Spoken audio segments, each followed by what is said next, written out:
Hey guys, it's Marshall Ting with your Superior Ag Insurance Ringside Report for this past week, the week of March 23rd through the 29th. So another busy week here in the state of Kentucky across your auction barns and markets. 19,750 head of cattle marketed. You compare that to the last year and the last week, we were right on par, guys. There was like 20,000 and change the last week and last year, and you're 19,750. That's pretty much on par.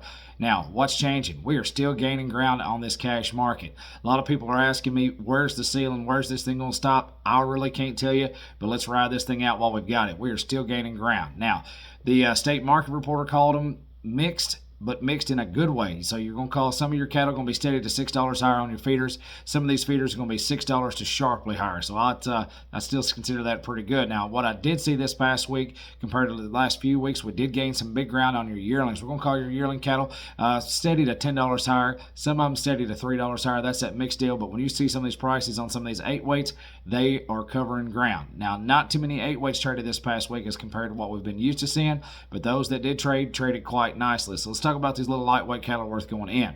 3 weights.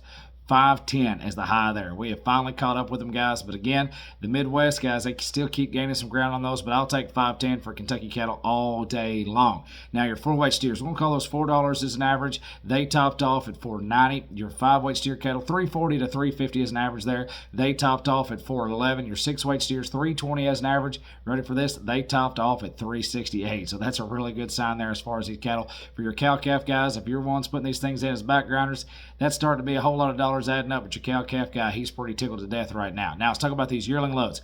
Here's where you saw a big improvement. Here's 63 head of black steers, weighed 824 at 290 flat. That is moving.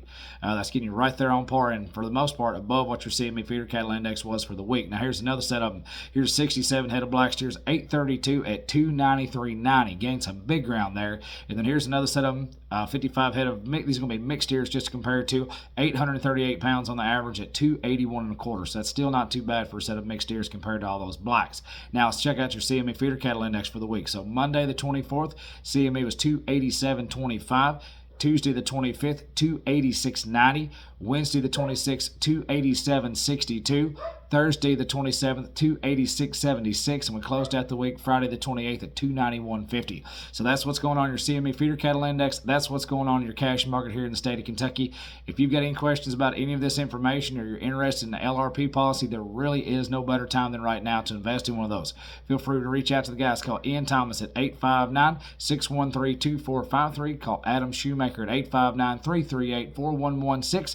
And don't forget about Cole Clark. He's at 859-865-2980, or check him out on the web, www.superioragins.com. As always, thank you so much. Be ready for these storms. Talk to you next week.